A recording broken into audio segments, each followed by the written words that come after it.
Any idea about Google Meet tentang kenapa once saya admit siapa student baru masuk, so my slide tak boleh scroll down, scroll up tak boleh. So I have to stop and start again the slide. I don't know why. Anyway, there is 23.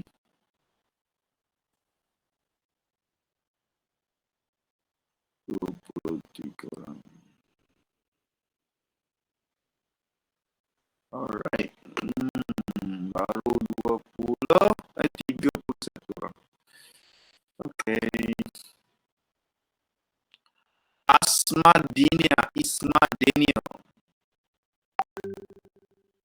Daniel.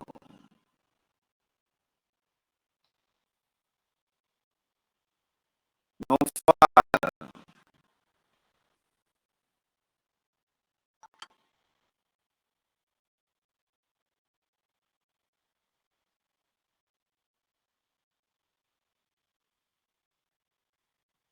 Siapa saya punya meeting? Nova dengan Fauzia. Iya, bro. Saya. Seorang lagi, Fauzia ni. Kan?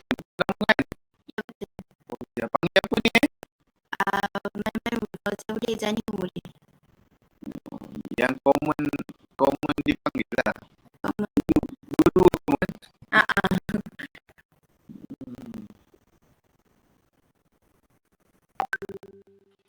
Fauzia Tizani. Panggil Fauzia lah.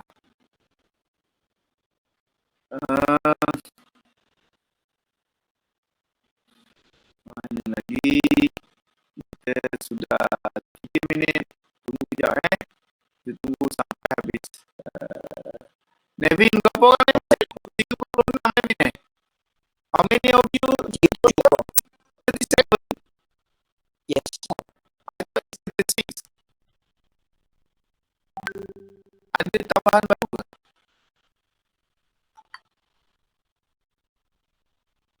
Additional.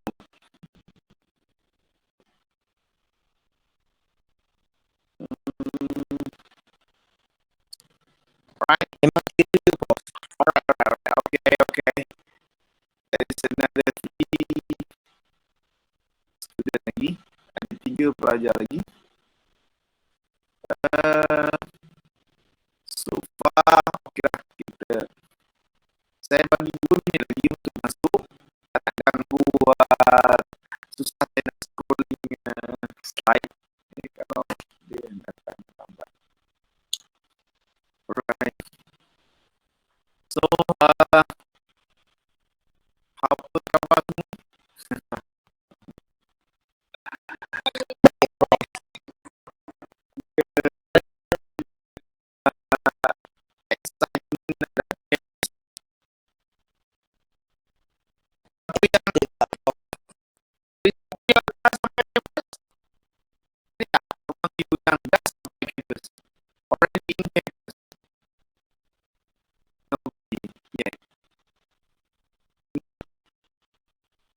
Any single tak ada lagi Okay, we are waiting for you for first time face to face.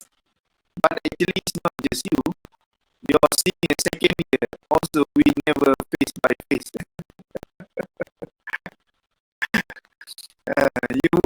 Your batch and previous batch almost the same. But some pernah jumpa jugalah dia orang datang sekejap. Last semester. Okay. Almost done. Ada seorang lagi ni. Siapa lagi seorang ni? Kenapa dia tunjuk semua? Ini nak tengok semua pelajar sekaligus.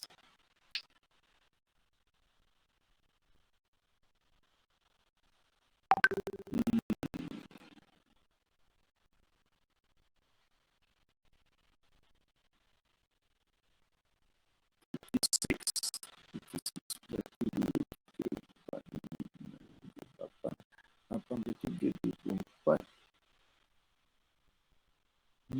37. Tak ada display semua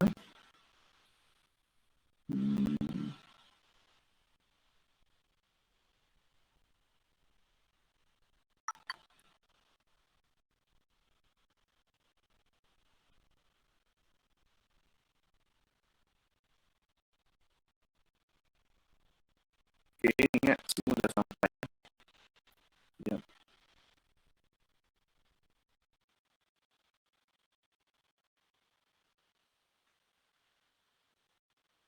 Alright, kita boleh mulakan lecture kita hari ni. Sekejap saya upload ni sekejap.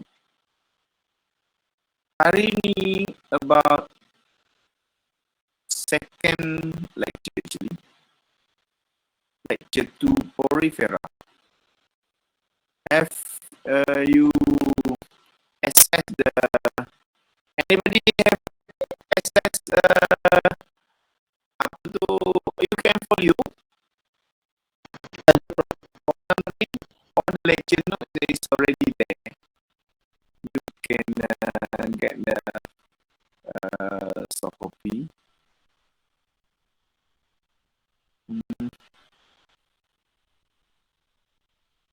Sekejap salah pula.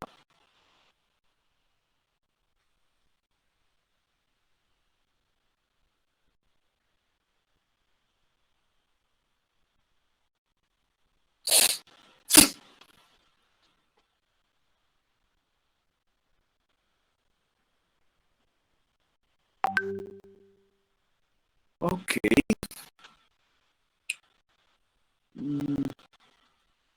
Sekejap. Sini. Windows. Share. Nampak?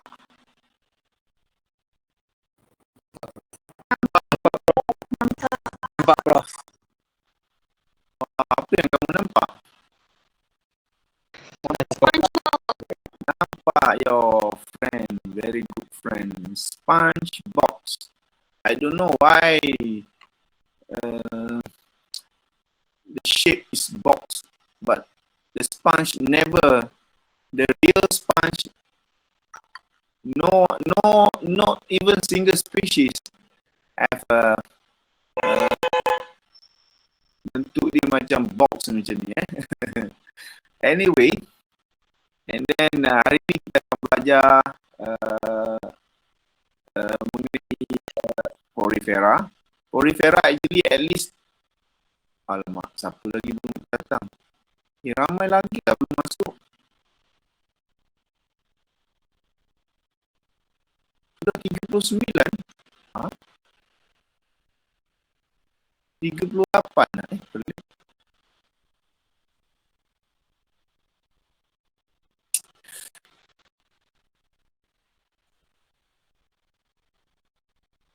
Ini start balik.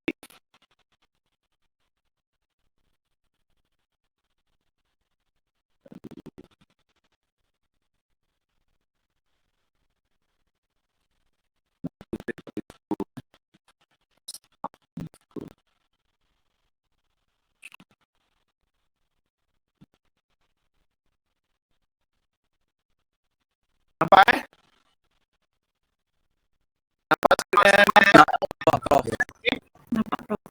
Okay, the Porifera, I believe that you already learned some facts about the Porifera in whatever in STPM or SPM or matriculation or whatever. Sebelum I believe that I have seen that syllabus from my anak-anak saya. Sebelum ni saya tengok ada lah sentuh berkenaan Porifera walaupun sedikit sebanyak. Okay.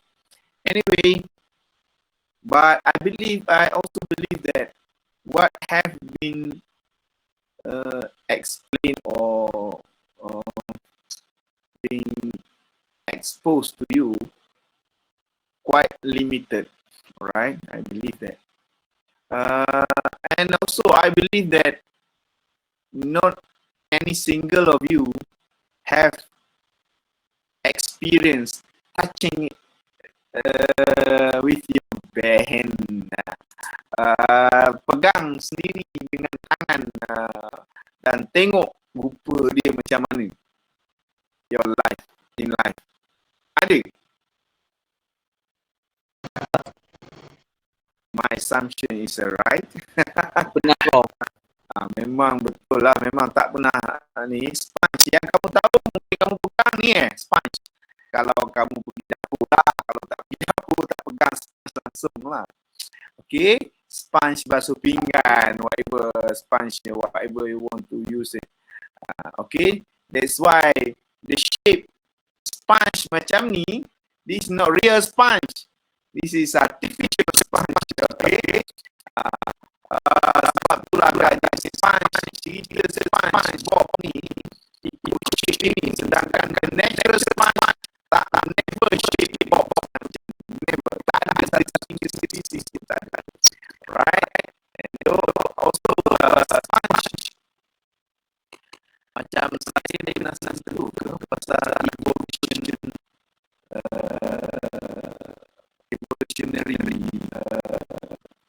pilot. And sponge of Porifera is considered as the most what? The most primitive. Very primitive. And I ingat I explain tentang protista. Ingat lagi ada? Saya sebut pasal protista kan? Yes, Prof. So, this sponge akan relate sedikit sebanyak dengan protista. Protista, what I mean protista is a group of animal characteristics dalam protista, which is a group of protozoa. Protozoa tu nama pun protozoa. Zoa tu mean binatang, tapi we cannot put it classified under kingdom animalia. We classify under protista. Walaupun dia ada sifat binatang. Sel dia adalah binatang. Sel dia adalah binatang. As an individu, because of one individu adalah one single cell, so cannot be considered as an animal. Animal must be multicellular, and I explain banyak kali multicellular bukan disebabkan banyak sel, tetapi yang pentingnya banyak sel as a single individu. That is very important. Jangan kata sebab banyak tapi single individu. Dalam satu individu dia ada banyak. Yang protozoa tadi single cell satu individu. Okay, so seolah-olah separate satu sel sekor. Tetapi dalam Porifera ini kita akan belajar how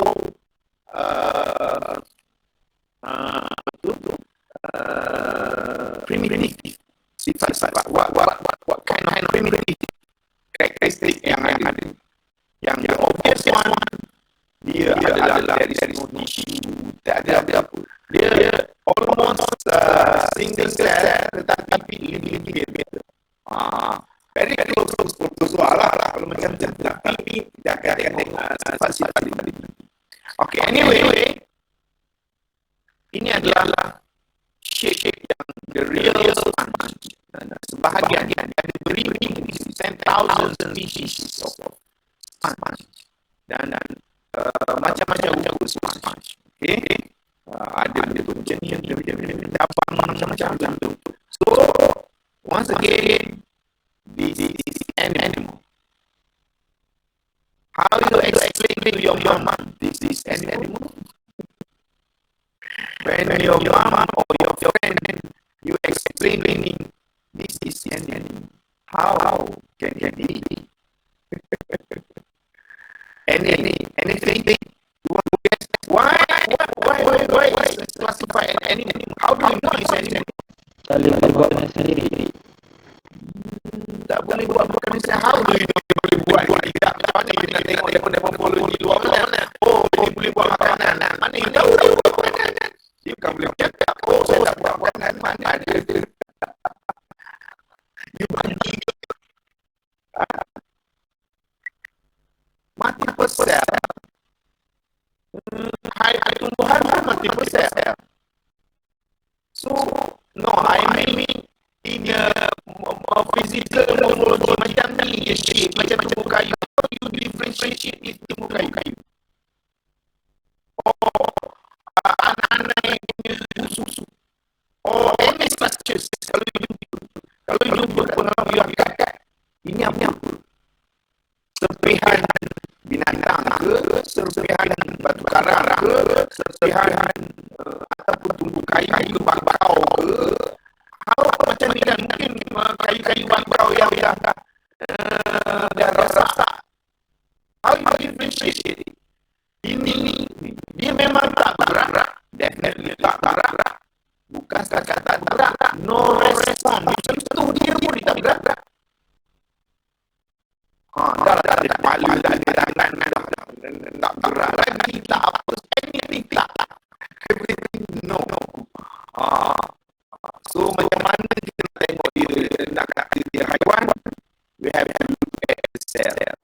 Maknanya terpaksa, we have no choice. Tengok under microscope. Dan juga kita tak tahu dia hidup ke mati. Yes, another important. Macam ni, hidup ke mati. Memanglah ada gambar ni, screen gambar. Yang ni masih hidup, gambar hidup dalam laut. Yang ni yang mati atas darat. Yang ni dalam laut hidup. So macam mana kita nak tahu dia hidup dalam mati? Kalau pokok, you boleh tahu dia mati hidup. You ambil daun keping. Masih sudah mati macam mana tahu? Pokok okey lah, pokok memang dia tak bergerak, goyang-goyang sikit lah ni. Tetapi kalau haiwan atas darat senang je. Semut mati macam mana? Tak berat lah persoalan. Tak berat. Mungkin hidup, okay. Anyway, banyak dah dia tu saja kita nak refresh banyak sampai minit dan 5 minit. Anyway, kita terangkan karakteristik dalam Porifera. Porifera by name porous and so dia ada ataupun dia ada lubang-lubang di dalam betul badan dia ada lubang-lubang. Okay, that's why we call it porifera. So dia ada banyak nel nanti tunjuk nel dia macam pipe dalam badan. Sebab itulah perlu kan saya bawa pergi you pegang sendiri. Oh ya, dia mana dia yang tu at least your hand pernah pegang. Okay, actually it's not bukanlah pelik sangat sebenarnya. Senang ini belakang tapi never been always no sebab nobody cares and nobody knows. Bukan nobody cares, nobody knows. That's why nobody cares. Apa tu? Sponge saya kata dalam primitif metazoa ataupun parazoa science means the most primitive. Ini another very important characteristic. They have cells, any cell. So they have their cell. Tak ada chloroplast, tak ada cell wall, whatever. Dan ada nukleus macam ni. So ada sifat sel macam biasa. Tetapi sel dia without tissue, without tissue. So there is no such tissue. No such tissue means no organs. No organs. Macam tangan, macam badan ada apa organ yang you tahu. Mata, mulut, your skin, your kaki, your blood, your jantung, kadang-kadang whatever. There is no such thing happen. Tak ada wujud benda itu. Dia hanyalah loosely aggregated cell.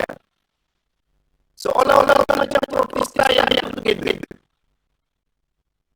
Seolah-olah macam protista buat hal masing-masing. Sebab every single cell have do their own cell, their own mechanism untuk makan apa. Dalam haiwan yang ini haiwan ini how do you declare haiwan ini nampak ni slide dia merepek atas badan tu ini haiwan. How do you explain to the public this is haiwan, not lumut? Mungkin dia kata ni lumut. No, it's not lumut. Ini haiwan. Cuma kita gerak definitely. So there is loosely aggregated cell with independent function. Independent function tu seolah-olah macam protis lah kan? Sebab saya kaitkan dengan protozoa. Macam protozoa. Tapi protozoa is a single cell, single individu. Tapi aggregated cell dia living together dekat-dekat. Buat hal masing-masing. So there is no specific gas. Macam untuk tisu, untuk organ. So dia duduk je dekat-dekat adalah share something. Tapi there is no nervous system, no blood, no everything. So dia adalah haiwan sebab kita ambil sel dia menjadi haiwan. So memang susah untuk explain haiwan. Okay, simple analogy is like blah blah blah blah. I copy somewhere. Okay, there is many canal inside the tubuh. Banyak liang. That's why become spongy. Okay, not all spongy, real spongy. Macam ini agak keras. Not so spongy. Yang ini agak spongy. Spongy, elastic. Right. So size bersama mana? Nak kira saiz badan pun susah. Ini seekor, definitely kita tak boleh bagi seekor. Ini macam mana nak panggil seekor ke? Selapis ke? So size very small sometimes. Very small. Some in millimeter in size. Some of them become very big like this one. Ini ada ikan sebenarnya. Dikeluar masuk dulu dalam. Ini very sponge besar. Satu pemeluk. Kalau tak padan dua orang boleh satu pemeluk size. So ada size yang besar. Dan ada yang size in millimeter. Satu in millimeter in size. So ada yang besar, ada yang sangat kecil. Kalau juga satu lagi karakteristik, some of them, if not most of them, very striking colors. Very striking colors. So kalau you pergi snorkeling ke coral, yang contribute the colorful coral reef, one of them contributors adalah sponge. Color dia agak striking. Okay. Bukan semua. Tapi banyak species yang macam ni shape dia sponge. Ini bukan sponge. Yang ini bukan sponge. Yang sponge ni macam pasang, macam lubang corong. Okay. Ini juga sama. Okay. Nampak pipa ni ada lubang sana lubang sini. Yang ini juga sama. So memang susah dekat yang jadi you boleh nampak common benda-benda nempel kat situ. So saya banyak kali cakap, how are you going to explain this haiwan? Memang tak ada sifat haiwan langsung at all. Naturally. So only the people who know saja tahu dia haiwan, kata dia haiwan. Another people definitely will not consider this as a haiwan. Alright, symmetrical, ada symmetry and so on. Dan there is real species. Mana tak ada yang tak darat langsung definitely.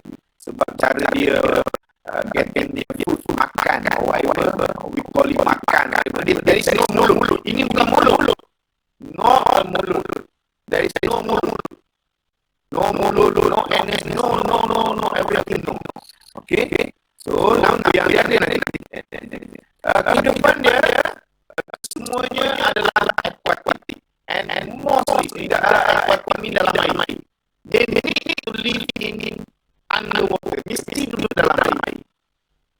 Tak ada tidak dia matilah. Mati pun susah. Kita nak tahu mati ke tidak. Sama dia mati hidup. Okay. Dan tak ada yang teratur. Semuanya selesai. Tahu selesai? Melekat. Immobile. Yes. Immobile dan not just immobile.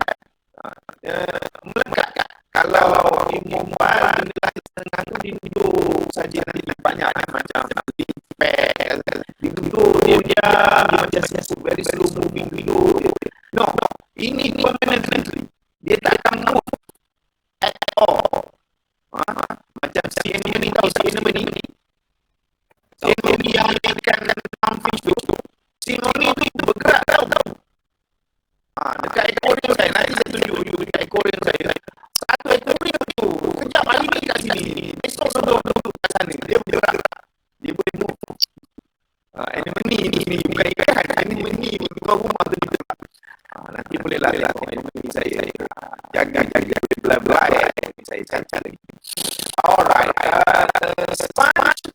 Sorry, dia sama ada dia attached to rocks, dead corals, or maybe on the atas pasir pun ada yang kita guna pasir. Alright. Some sponge ada bersifat lain. Itu dia ada mengorek. How dia mengorek? Dia tak ada tangan, tak ada mana dia nak gigit ke tak boleh macam mana dia nak korek kan? Kalau haiwan lain dia ada kepala yang boleh korek. Kepala ada anything alat-alat kat kepala tu haiwan boleh tolong bantu dia. There is no such thing. So macam mana dia boleh baru? Dia boleh mengorek. Of course by chemical producing chemical and then dia ada certain point and then dia boleh penetrate dalam. Okay. Dalam ada quite common juga baru coral mengorek dalam coral dan juga dalam shell molasses shell. Okay. And then satu lagi, ingat lagi suspension feeder, deposit feeder. How the animal being grouped.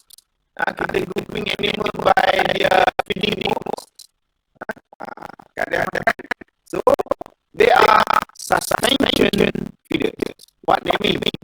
Suspension feeders means dia tak ada alat-alat track macam setengah-setengah coral or whatever. Dia ada track. Dia unjuk tu and then benda-benda melekat kat tentacles whatever and then bawa masuk dalam mulut. Okay, that is the common another suspension feeder. Tetapi yang ini there is no such thing. So what are you going to do? They will suck the water. There is nanti kita akan belajar lagi how water canal system. There is very important water canal system dalam sponge. Itulah menyebabkan kita tahu dia. Saya akan tunjuk video ini macam mana kita letak dye, ambil dye warna kuning ke apa, kita letak daripada dalam air kat tepi ni, nanti dia akan sedut. Dye tu apa ni akan keluar kat sini. Maknanya ada something dia sedang menyedut. Okay.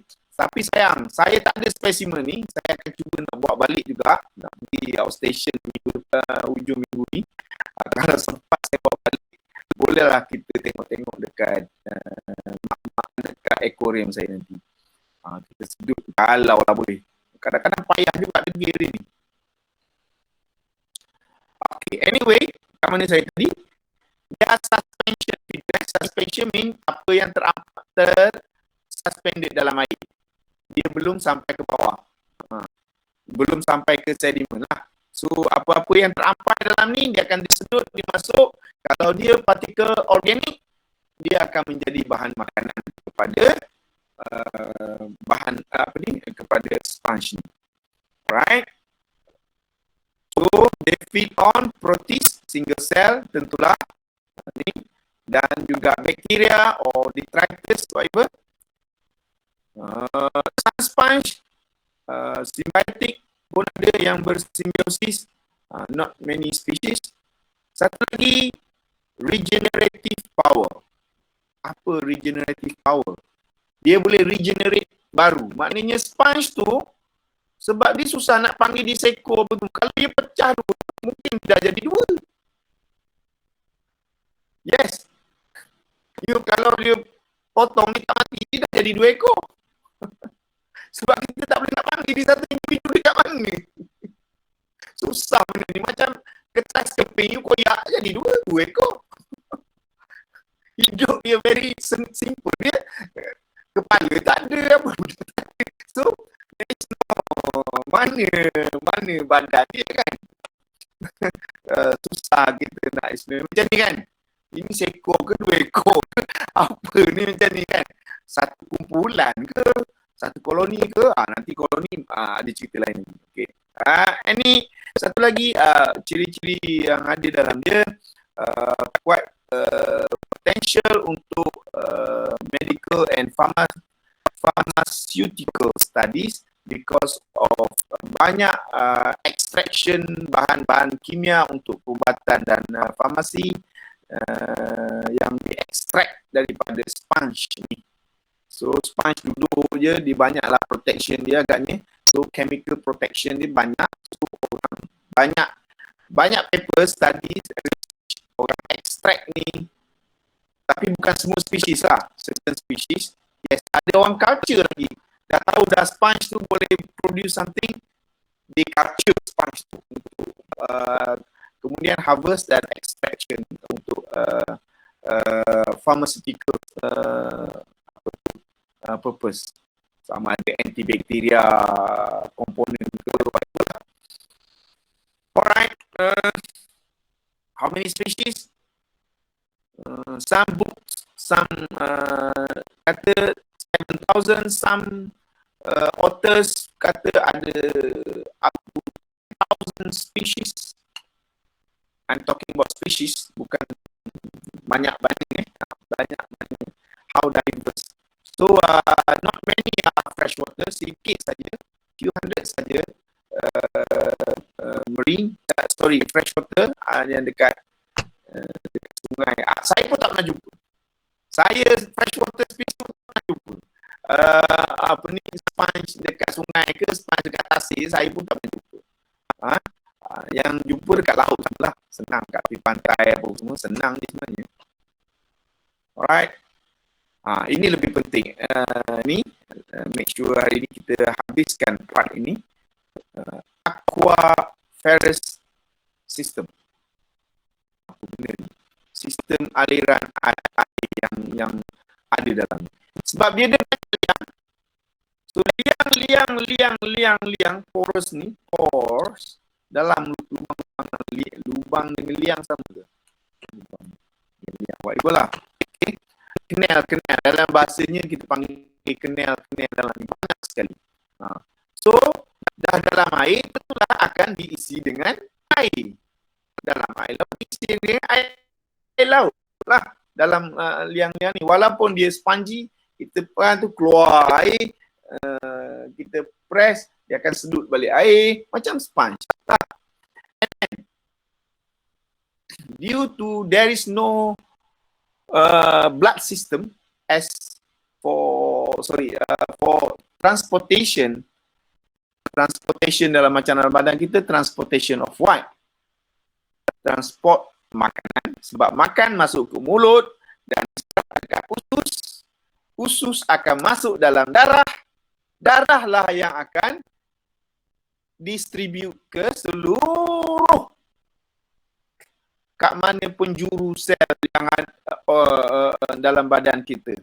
Kan? That is a very basic. We need that blood untuk transport benda yang kita makan. Bukan makan terus masuk pergi ke mana-mana, tidak. Dia mesti masuk dalam darah dulu. Dalam darah. But there is no such thing dalam blood. Selain daripada bawa makanan, satu lagi yang perlu masuk adalah kritikalnya adalah oksigen, kan? Oksigen. Sedap ni, saya suka argue pelajar-pelajar sampai pening dia. Kenapa you all perlu oksigen? Kenapa kita bernapas? Kita bernapas sebab nak oksigen. So kenapa perlu oksigen?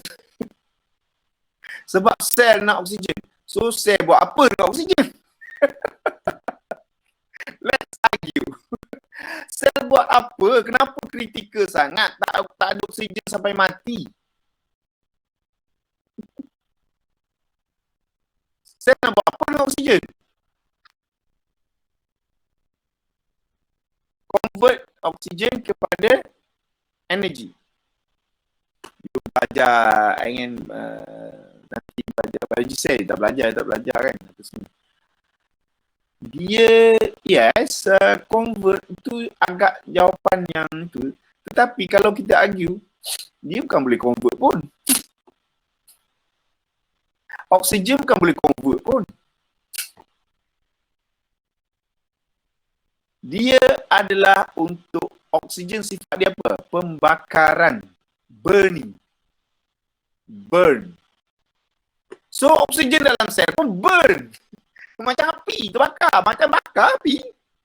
Apa yang kita terbakar kalau kita ambil api bakar? Apa yang terbakar? Apa yang terbakar? Oksigen. Oksigen bantu. Oksigen bukan. Oksigen membakar benda tu. Apa yang dibakar? Adalah bahan organik. Bahan organik yang dibakar. Iaitu untuk menghasilkan tenaga. So, perlu bakar bahan organik. Macam kita bakar kayu. Macam kita bakar kayu. Dalam sel pun buat benda yang sama. Bakar benda tu. Tapi dalam bentuk molekul. Molekul organik nanti akan di breakdown dalam metabolisme. Panggil katabolisme, whatever you belajar kan. So, burning. So, banyak tu. Saya nak fine tuning your concept tentang biologi lah. Okay, good. So, kita perlu bawa makanan dan kita perlu bawa oksigen. Bawa makanan which is bahan organik, dan bahan organik itu nanti kita nak burn dia. Itu adalah kritikal bagi setiap sel untuk mendapatkan tenaga and so on. Kan? Okay? Dan kita kena ingat, dibawa masuk benda tu dan juga tentulah ada waste untuk di-pump out. Kalau tidak, boleh jadi toksik kepada badan.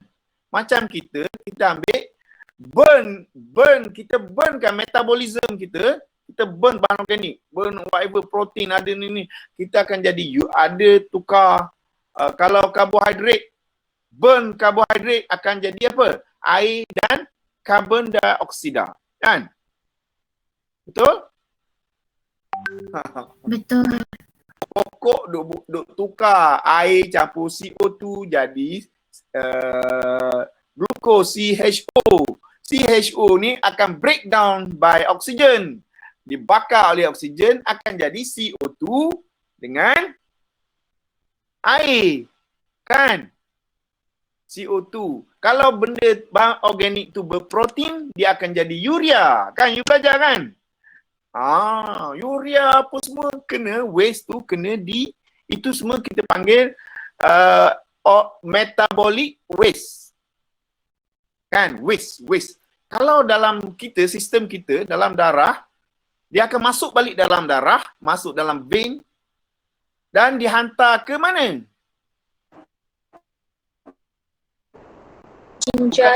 Ginjal, yes. Untuk dibuang benda tu. Waste, kena buang. Kalau tak buang, bahaya badan kita. Begitu juga dengan dia. Dia juga haiwan, sel dia, tapi dia tak ada blood cell, dia tak ada blood vessel, tetapi dia menggunakan kenal-kenal. Nak masuk makanan dan oksigen, nak keluarnya adalah CO2 dan juga amonia ke urea whatever yang nak dia tak ada ginjal. So, buanglah saja dalam aliran air tu. Okay? Macam tu. That is what we call it as simple as that. Okay? Haiwan tak ada haiwan macam tu. Dia ini very simple. Itu aliran air saja. Okay? Dan yang penting, setiap sel have to ada akses kepada aliran air tu. Setiap sel mestilah ada akses sebab setiap sel buat sendiri. Sedut makanan sendiri, buang waste sendiri, buat kerja sendiri. Right? Agak detail saya explain ini. Kita nak cerita tentang pores ni. Pentingnya pore ni, aliran air ni. Kalau haiwan tu macam ni, kalau kita buat potongan, kat tengah ni ada rongga, dekat celah-celah ni ada rongga. Kita nak explain about that rongga-rongga and then whole system. Okay. As a model untuk explain, selalunya kita gunakan this group. Very simple sponge. Not many species as simple as this. Not many simple as this. Not many simple. Tapi selalu dalam buku ke, dalam text, many text, they use these figures as a, to explain body structure. Okay.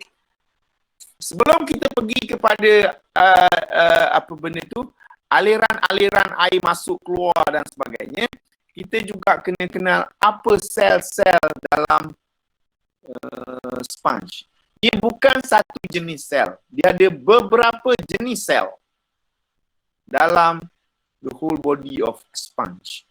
Okay? There is no mulut, there is no anus, so there is no such thing. Okay? Forget about normal animal. Forget about normal animal. We are talking about very strange animal. Okay? Dia ada sel, lapisan sel yang ini adalah cross section. Cross section. Ini roti saya ni. Abang kita tunjuklah benda ni. Katalah ini badan ni, kita cross section kat sini. Potong. And then view kita daripada depan. Alright? Maka inilah dia. So ini sepatutnya rounded lah ni. Tapi kita cross section dia. Okay? So kita akan dapat various type of cells. Ada. You kena tahu. You have to. No choice. You have to tahu nama-nama sel dia. Alright? Nama-nama sel, you ingat ada nama site ke belakang. CYTE ni. Site maknanya sel. Jenis sel. Okay? The first one, the outer layer, bahagian luar, macam skin. We call it pinnacoderm, layers of pinnacoderm that made of cell type, nama dia pinacocyte. So this cell sangat nipis. Sangat nipis, sangat nipis. Sangat nipis, sangat nipis. You boleh bayangkan sel nipis? Sel nipis. Oh, saya seronok juga cerita ni mulai buruk sikit. You tahu tak, ramai orang, saya suka pasal our body. Saya explain. You know blood vessel? Blood vessel ada yang besar sampai ke hujung, namanya capillary kan? Ya. Ya. Kamu tahu tak, capillary tu juga sel. So macam mana sel benda nak lalu ke telah? Dia sel. Sel yang sangat nipis. Dia keliling sel. Dia macam ni, sel. Dia sel, ada skipping sel sini, skipping sel sini, skipping sel sini. Ya. Capillary itself is a cell. You realize that? So, bayangkanlah sel-sel nipis. Seperti itulah juga sel nipis. Sel tak semestinya bulat. Tak semestinya macam red blood cell je. Sel macam-macam bentuk ada sel. Okay? So, pinakosit ni nipis. Very nipis. Dan duduk macam ni lah. Tu cross section. You nampak lah macam ni. Dia cross section. Okay? And then, dekat luar ni juga kita akan jumpa sel yang kedua, which is sel yang membentuk corong. Dia sel, tetapi di tengah sel tu, dia satu je sel. Tapi kat tengah sel tu, dia ada lubang. Sel yang berlubang di tengah. So, mana cytoplasm dia? Dia tak melalui sel. Dia ada membrane dalam ni. Dia membrane ni. Cytoplasm dalam yang nipis ni. Okay, boleh bayangkan. Nukleus pun dalam ni. Tapi sel tu ada corong. Corong dikelilingi oleh sel. Dan that cell we call it porocyte. Ni sel ni. Nampaklah gambar. Tak payah tulis tak apa. Ni, ni. Nampak ni. The whole cell ni, tapi dia ada corong kat tengah. Okay. Ini sel kita panggil porocyte. Sel ni ada ni dan menyambungkan daripada luar sampai ke tengah ni. So ini air laut kat luar ni. Ini air laut. Dalam ni, dalam badan dia lah. Okay.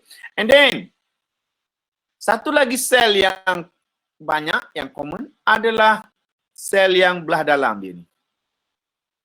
Yang belah dalam ni. Sel ni bentuk macam ni, macam sperm. Pernah tengok sperm rupa sperm? Tapi it's not really sperm actually. Dia ada badan, dia ada flagellum kat sini. Dia ada macam silia kecil kat sini. Ni macam bar sini. So, kepala dia tu, ini nucleus. Yang hitam ni nucleus. Satu sel. Dia embedded dekat dinding dalam ni. Dia lekatkan kepala dia kat situ dan ekor dia at the back. Kita tak panggil ekor, kita panggil dia flagellum. Ni. Flagellum inilah, ini kita orang buat ni lukisan ni 1, 2, 3. Dia mungkin ada beratus ribu dalam ni. Okay. So flagellum inilah sangat penting untuk membuat arus. Membina arus. Supaya arus tu adalah one way flow. One way flow. Tak boleh, dia tak akan reverse. Without valve, tetapi dia one way flow. Dia tak akan reverse. So disebabkan oleh pergerakan flagellum ni akan membentuk arus. Iaitu air akan masuk ikut ostium ni, masuk dalam rongga ini, and then ditolak air itu keluar melalui osculum. Nak panggil dia anus, tak ada. There is no anus. Air ni continuously masuk sini keluar ni. Sebab that's why lah kalau kita taruh dye, kita letak dye warna kuning ke warna biru ke, kita letak kat sini, tembak dia kat sini, sekejap lagi dye tu akan keluar, berasap kat sini dye. You can see kalau saya tak sempat pun hari ni, you boleh je tengok dekat YouTube, banyak je. Orang pergi how the sponge fit. Tengok dekat YouTube. banyak orang dah ni pergi dive, dia diving and then dia cocok sikit, dive kat tepi kejap lagi kan macam gunung berapi berasak ke atas. Yes. Very nice. Tengok lagi kat YouTube. You all terror tengok YouTube kan. Korea memang. Peminat Korea ramai sini. Okay, anyway, satu lagi adalah ini sudah bahagian dalam sudah. Sel yang satu lagi adalah terletak di rongga ini, di tengah-tengah ni, between pinacodem dengan coenoderm ini, layer of coenocyte ini. Ini layer ni kita panggil mesohil. Ruang tu kita panggil mesohil. Okey. Di dalam mesohil ini ada banyak sel-sel lain lagi. Ada sel-sel that boleh bergerak-gerak. Dia boleh macam berenang. Tahu amoeba? Amoeba, tahu amoeba? Pernah tengok amoeba? Pernah. Dekat mana tengok? Dekat mana tengok amoeba?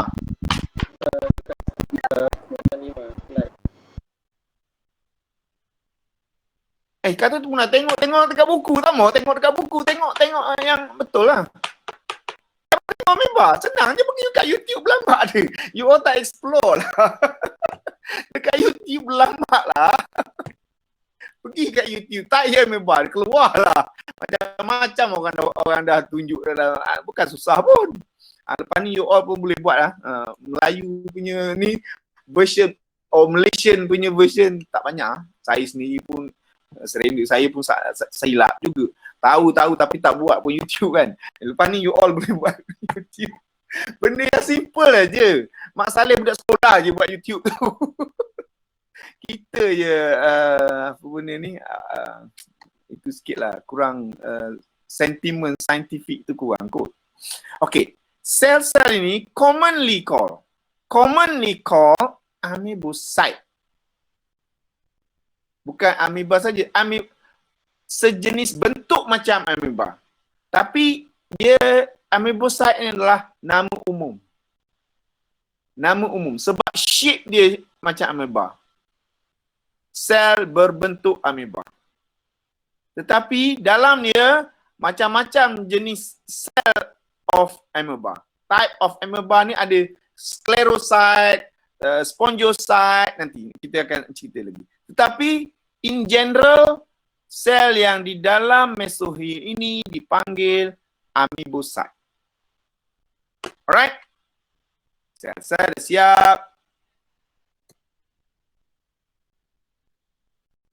Panjang lebar dan panjang. Type of cell. Tadi saya dah ni. So saya tak payah lagi dah ni satu lagi adalah amoebocyte ini bersifat what we call it totipotent. Maksud dia, sebab kan saya kata tadi amoebocyte itu adalah nama umum, general name. Dia ada coloncyte, sclerocyte. Dia ada sifat lain. Amoeba tu pada setengah spesies lain ataupun setengah keadaan kita namakan dia sebagai sel yang lain. Padahal dia adalah amoebocyte. Amoebocyte itu general name saja. Okay? Specific name dia ada coloncyte, sclerocyte, ada tugas-tugas yang lain. Contohnya sclerocyte yang membina spicule, skeleton dia nanti. Kita akan belajar. Okay? Satu lagi, sponge differs from corals which is in form of colonies. Nanti colonies ni saya akan explain dekat Nidaria nanti. Sebab koloni ni pun critical juga. Koloni orang selalu ingat macam colony of semut. Semut punya koloni lain. Coral punya koloni dia macam bayi yang melekat. Bayi melekat tahu bayi melekat apa ni? Kembar apa ni yang tahu kan? Kita kena buat operation nak splitkan dia kan. So koloni dalam marine animals semuanya melekat, beribu, berpuluh ribu individu melekat. And that is a colony. Okay, nanti kita cerita pasal ni. So, there is no such colony lagi dalam sponge sebab there is no specific issue. Okay? Okay, lagi. Okay, tadi saya sudah ini gambar ni. Air masuk melalui porosit ni.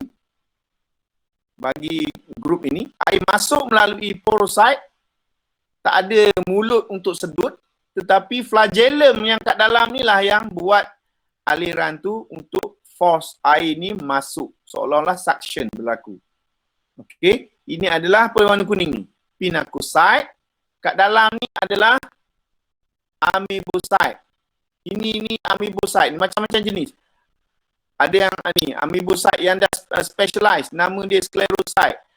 Oocyte yang dah convert, amoebocyte dah bertukar menjadi oocyte. Sebab dia tak ada gonet, dia tak ada siapa yang nak produce gamet, jantan, sperm apa benda. Siapa yang nak produce? Dia sendiri pun sel. Macam mana dia nak produce lain? So dia convert. Dia akan jadi certain cell akan convert jadi sperm. Certain cell akan jadi ovum. Dia akan berubah macam tu. Okay? Sebab dia sel. Macam mana dia nak buat another cell? Okay? Then dia masuk macam ni, aliran air. Ingat aliran air masuk and then keluar. So yang kuning ni adalah pinacocyte, yang merah ini adalah choanocyte. Choanodem yang macam ni. Choanodem. Ingat lagi? Choanodem dia letak kepala dia pada mesohil ini. Pukul 57 dah. Sempat lagi. So, kalau kita lihat anatomy sponge, which is susah kita nak tengok dia ni. Kalau kita potong sponge, dekat makmal selalunya semua pelajar akan potong sponge lah. Kita provide you pisau benda. Potong slice, buat make a slice of sponge and then we observe it under microscope. Kita akan check bawah mikroskop. Itu adalah amali yang pertama. Bila saya nak buat ni, mungkin selepas dah habis tamat kursus kelas porifera ni, kita dah boleh buat kelas. Once you dah masuk, kita boleh buat amali untuk sponge. Okay? Saya rasa saya tak boleh go further because of ini. So dia ada dekat mesohil yang ada macam-macam. What we call a spicule. Macam jarum. Ni nanti kita akan cari dalam lab nanti. Kita akan extract jarum-jarum ni. Panjang-panjang ni, jarum tajam-tajam ni. Make sure you dapat lah. Kalau tak dapat susah lah. Every year tu kita dapat. Selalunya saya letak at least everybody kena dapat 3 jenis. Dia ada yang bintang macam ni, ada yang bulat macam huruf C lah, apalah. Nanti kita explain dekat lab nantilah. So, ini choanocyte, ini di luar air laut, ini di dalam tadi. Bahagian dalam. Okay. Sel ni saya repeat balik, ini sel pinacocyte, ini sel porocyte. Tetapi bukan semua tisu sponge ada ostium. Nanti kita ada perubahan-perubahan lagi. Type of cell, tak bila kita type of cell. Saya ini last slide. Type of cell, dia macam ni lah. Repetition lagi. Ini nak menceritakan how choanodem ni sel ni, choanodem, ingat lagi? Choanodem ini, saya sentuh tadi, dia melekat pada mesohil. Tetapi sebenarnya, dia juga boleh melekat kepada amoebocyte sini, kat dalam ni. Sebab amoebocyte ataupun sel-sel di dalam mesohil tiada akses kepada laluan air. Sebab air masuk, sini dah covered by lapisan yang begitu tebal oleh choanocyte. So, tak ada akses direct dia nak ambil makanan ke, apa ke, nak buang CO2 ke, dia tak ada. Sebab dia duduk terkepung. Faham tak terkepung? Dia terkepung. Yang ni terkepung. Pinakosid kat luar, layer ni tutup. Kat ni ditutupi oleh koenosid. So seolah-olah dia tak ada akses kepada air. Air masuk sini, air masuk sini, masuk sini. So dia seolah-olah dia tak ada akses kepada air. So dia perlukan akses kepada air sebab untuk mendapatkan makanan dan oksigen dan sebagainya. So akan dibantu oleh koenosid ini. Koenosid dapat, koenosid tu pas kepada sel-sel yang di dalam mesohil. Right? Saya rasa cukup sampai itu saja. Kita akan jenis-jenis canal system pada next lecture. Alright? Saya ada lecture pukul 10. Dia orang dah nunggu saya ni. Saya stop sampai sini. Kita jumpa lagi next week. Okay, bye-bye. Prof. Thank you, Prof.